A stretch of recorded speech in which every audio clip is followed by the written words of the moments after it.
ನೋಡಿ, ಪಿಆರ್ಸಿ ಶಾಶ್ವತ ನಿವಾಸ ಪ್ರಮಾಣ ಪತ್ರ ನೀಡುತ್ತಿರುವಂತಹ ವಿಚಾರಕ್ಕೆ ಸಂಬಂಧಪಟ್ಟಂತೆ ಕಾಂಗ್ರೆಸ್ ವಿರುದ್ಧ ಕೇಂದ್ರ ಸಚಿವೆ ಶೋಭಾ ಕರಂದ್ಲಾಜೆ ಕಿಡಿಯನ್ನ ಕಾರ್ತಾ ಇದ್ದಾರೆ. ಪಿಆರ್ಸಿ ಶಾಶ್ವತ ನಿವಾಸ ಪ್ರಮಾಣ ಪತ್ರ ನೀಡುತ್ತಿರುವಂತಹ ವಿಚಾರ ಕಾಂಗ್ರೆಸ್ ವಿರುದ್ಧ ಸಚಿವೆ ಶೋಭಾ ಕರಂದ್ಲಾಜೆ, ಕೇಂದ್ರ ಸಚಿವೆ ಇವರು ಕಾಂಗ್ರೆಸ್ ಅಧಿಕಾರಕ್ಕೆ ಬಂದ ಮೇಲೆ ಹೊಸ ಕಾನೂನು ತರುತ್ತಿದ್ದಾರೆ. ಎಸ್ಐಆರ್ ನಡೆಯುತ್ತಿರುವಾಗ ಪಿಆರ್ಸಿ ಶಾಶ್ವತ ನಿವಾಸ ಪ್ರಮಾಣ ಪತ್ರ ಕೊಡ್ತಾ ಇದ್ದಾರೆ ಯಾಕೆ ಅನ್ನುವಂತಹ ಪ್ರಶ್ನೆ. ಈಗ ಹೊಸ ಪ್ರಮಾಣ ಪತ್ರ ಎಲ್ಲಿಂದ ಬಂತು ಅಂತ ಹೇಳಿ ಆಕ್ರೋಶವನ್ನು ವ್ಯಕ್ತಪಡಿಸ್ತಾ ಇದ್ದಾರೆ. ಕರ್ನಾಟಕದಲ್ಲಿ ಪೌರತ್ವ ಯಾಕೆ ಕೊಡ್ತಿದ್ದಾರೆ ಅಂತ ಹೇಳಿ ಒಂದು ಕಡೆ ಪ್ರಶ್ನೆ ಹಾಕ್ತಿದ್ದಾರೆ ಕೇಂದ್ರ ಸಚಿವೆ. ಈಗ ಈ ಸಂದರ್ಭದಲ್ಲಿ ಅಂದ್ರೆ ಎಸ್ಐಆರ್ ನಡೀತಿರುವಂತಹ ಸಂದರ್ಭದಲ್ಲಿ ಈ ಪ್ರಮಾಣ ಪತ್ರವನ್ನ ಹೊಸ ಪ್ರಮಾಣ ಪತ್ರವನ್ನ ಕೊಡುವಂತಹ ಅವಶ್ಯಕತೆ ಇಲ್ಲ. ಆದ್ರೆ ಹೊಸ ಪ್ರಮಾಣ ಪತ್ರವನ್ನ ಯಾಕೆ ಕೊಡ್ತಿದ್ದಾರೆ, ಹೊಸ ರೂಲ್ಸ್ ಗಳನ್ನ ಕಾಂಗ್ರೆಸ್ನವರು ತರ್ತಾ ಇದ್ದಾರೆ, ಇದು ಅವರ ಗಮನಕ್ಕೆ ಇಲ್ವಾ ಅಂತ ಹೇಳಿ ಪಿಆರ್ಸಿ ಶಾಶ್ವತ ನಿವಾಸ ಪ್ರಮಾಣ ಪತ್ರ ಏನಿದೆ ಅದನ್ನ ಎಸ್ಐಆರ್ ನಡೆಯುವಂತಹ ಸಂದರ್ಭದಲ್ಲಿ ಕೊಡುವಂತಹ ಅವಶ್ಯಕತೆ ಇಲ್ಲ, ಇದರಲ್ಲಿ ಭ್ರಷ್ಟಾಚಾರ ನಡೀತಾ ಇದೆ ಅನ್ನುವಂತಹ ಆರೋಪವನ್ನ ಕೇಂದ್ರ ಸಚಿವೆ ಶೋಭಾ ಕರಂದ್ಲಾಜೆ ಮಾಡ್ತಾ ಇದ್ದಾರೆ ಕಾಂಗ್ರೆಸ್ ವಿರುದ್ಧವಾಗಿ. ಯಾರಿಗೂ ಕೂಡ ಭಾರತದ ನಾಗರಿಕತೆಯನ್ನು ಕೊಡಕ್ಕೆ ಆಗಲ್ಲ. ಒಂದು ದೇಶದಲ್ಲಿ ಒಂದು ನಾಗರಿಕತೆ,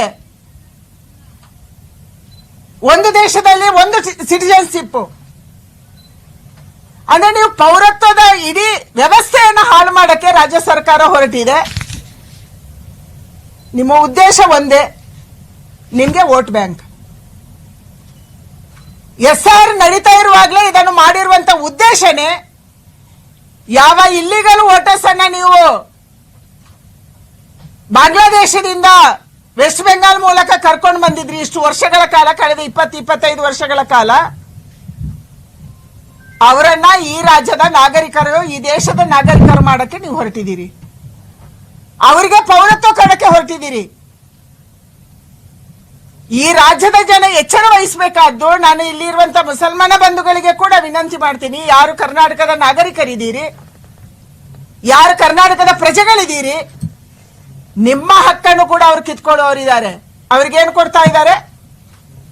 ಕೇವಲ ಸಿಟಿಜನ್ಶಿಪ್ ಪೌರತ್ವ ಅಲ್ಲ, ಪಿಆರ್ಸಿ ಅಲ್ಲ, ಎಲ್ಲಾ ಸ್ಕೀಮ್ಗಳಲ್ಲಿ ಅವರು ಭಾಗಿದಾರರು. ಅವರು ಮುಂದಿನ ಎಲ್ಲಾ ಸ್ಕೀಮ್ ಅಲ್ಲಿ ಕೂಡ ಅವರಿಗೆ ವಿದ್ಯಾರ್ಥಿ ವೇತನ ಸಿಗುತ್ತೆ, ನಿಮ್ಮಲ್ಲೇ ಶೇರ್ ತಗೊಳ್ತಾರೆ.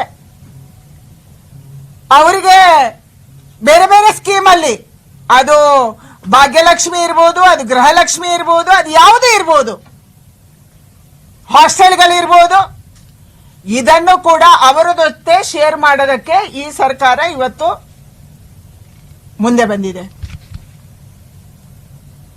ಅಂದ್ರೆ ಕರ್ನಾಟಕ ರಾಜ್ಯದ ಸರ್ಕಾರದ ಕಾಂಗ್ರೆಸ್ಸಿನ ಉದ್ದೇಶ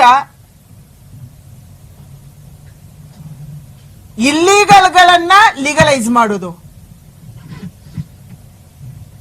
ಇದು ನಿಮ್ಮ ಉದ್ದೇಶ ಇದೆ. ವೋಟ್ ಬ್ಯಾಂಕ್ ರಾಜಕಾರಣಕ್ಕಾಗಿ ಈ ದೇಶದ ಭದ್ರತೆಗೆ, ದೇಶದ ಏಕತೆಗೆ, ದೇಶದ ಸಮಗ್ರತೆಗೆ ಧಕ್ಕೆಯನ್ನು ತರುವಂತ ಕೆಲಸವನ್ನ ಡಿ ಕೆ ಶಿವಕುಮಾರ್ ಅವರ ನೇತೃತ್ವದಲ್ಲಿ ಕರ್ನಾಟಕದಲ್ಲಿ ಮಾಡಲಾಗ್ತಾ ಇದೆ. ಸಿದ್ದರಾಮಯ್ಯನವರು ಕೂಡ ಈ ಧೈರ್ಯ ಮಾಡಿರಲಿಲ್ಲ. ಆದ್ರೆ ಡಿ ಕೆ ಶಿವಕುಮಾರ್ ತನ್ನ ಅಹಂಕಾರದಿಂದ ನಾನು ಏನ್ ಮಾಡಿದ್ರು ನಡೆಯುತ್ತೆ,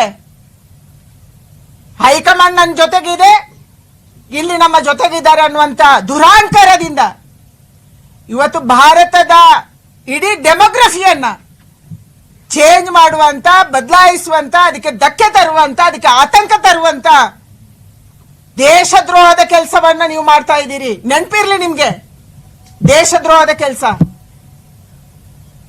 ಪೌರತ್ವವನ್ನ ಕೊಡೋದಕ್ಕೆ ಅಥವಾ ಪಿಆರ್ಸಿ ಅನ್ನು ಕೊಡೋದಕ್ಕೆ ನೀವು ಯಾರು ಅಂತ. ಇದು ನಮ್ಮ ರಾಜ್ಯದ ಭದ್ರತೆಗೆ ಆತಂಕ ತರ್ತಾ ಇದೆ. ಯಾಕಂದ್ರೆ ನಾವೇ ಹಲವಾರು ಸಂದರ್ಭದಲ್ಲಿ ಬೇರೆ ಬೇರೆ ಜಾಗದಲ್ಲಿ ಬಾಂಗ್ಲಾದೇಶಿಗಳು, ಅಕ್ರಮ ವಲಸಿಗರು ನಮ್ಮ ರಾಜ್ಯಕ್ಕೆ ನುಸುಳಿರುವುದನ್ನ, ಬಿಹಾರ ಮತ್ತು ವೆಸ್ಟ್ ಬೆಂಗಾಲದ ಚುನಾವಣೆ ಆದ ಮೇಲೆ ಅಲ್ಲಿನ ರೆಸಿಡೆನ್ಸ್ ಯಾರು ಬಾಂಗ್ಲಾದೇಶಿಗಳಿದ್ರು ಹಿಂಡು ಹಿಂಡಾಗಿ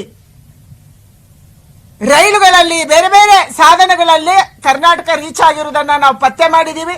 ಹಲವಾರು ಮಾಧ್ಯಮದಲ್ಲಿ ಇದು ಬಂದಿದೆ, ಅಧಿಕಾರಿಗಳು ಪತ್ತೆ ಮಾಡಿದ್ದಾರೆ.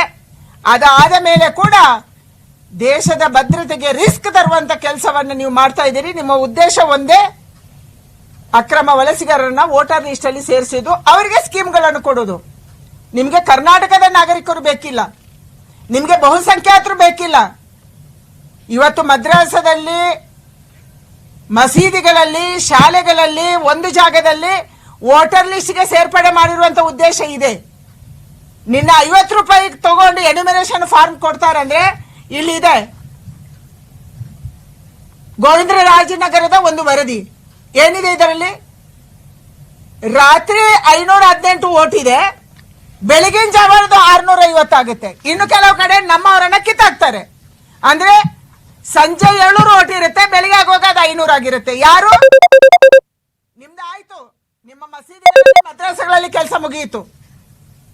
ಯಾರು ಇಲ್ಲೇ ವೋಟರ್ಸ್ ಇದ್ದಾರೆ, ಅವರ ಅಡ್ರೆಸ್ ಚೇಂಜ್ ಆಗಿದ್ರು, ಈ ಮನೆಯಿಂದ ಅವರು ಆ ಮನೆಗೆ ಶಿಫ್ಟ್ ಆಗಿದ್ದಾರೆ ಅಂದ್ರೆ ಅವರು ಇಲ್ಲಿ ಇಲ್ಲ, ಅವರು ಇಲ್ಲಿ ವಾಸ ಇಲ್ಲ ಅನ್ನುವಂತ ವರದಿಯನ್ನು ಇವತ್ತು ನಿಮ್ಮ ಅಧಿಕಾರಿಗಳು BLOಗಳು ಕೊಡ್ತಿದ್ದಾರೆ. ಅಂದ್ರೆ ಯಾರು ಎಜುಕೇಟೆಡ್ ವೋಟರ್ಸ್ ಇದ್ದಾರೆ ಅವರನ್ನ ಕಿತ್ತಾಕು, ಎಲ್ಲಿ ಅಲ್ಪಸಂಖ್ಯಾತರ ವೋಟರ್ಸ್ ಇದ್ದಾರೆ ಅವರಿಗೆ ಮೈಗ್ರೇಷನ್ ಅವರನ್ನು ಕೂಡ ಕರ್ಕೊಂಡು ಬಂದು ಸೇರಿಸು. ಇದು ರಾಜ್ಯ ಸರ್ಕಾರ ಮಾಡ್ತಾ ಇರುವಂತ ರೀತಿ. ವೋಟ್ ಚೋರಿ ಅಂದ್ರೆ ಇದು. ಮತ ಕಳ್ಳತನವನ್ನ ಮಾಡೋದಕ್ಕೆ ನೀವು ಇವತ್ತಿಂದ ದಾರಿ ಹುಡುಕ್ತಾ ಇದ್ದೀರಿ. ಕಾಂಗ್ರೆಸ್ ಅಂದ್ರೆ ಮತ ಕಳ್ಳತನ, ಕಾಂಗ್ರೆಸ್ ಅಂದ್ರೆ ಫೋರ್ಜರಿ, ಕಾಂಗ್ರೆಸ್ ಅಂದ್ರೆ ಅಕ್ರಮ ವಲಸಿಗರಿಗೆ ಭಾರತದೊಳಗೆ ಸೇರಿಸುವಂತ ಒಂದು ದೊಡ್ಡ ಪಾರ್ಟಿ ಇದು ಆಗಿದೆ. ಅಧಿಕೃತವಾಗಿ ಇಲ್ಲಿ ಸರ್ಕಾರ ಮಾಡ್ತಾ ಇದೆ.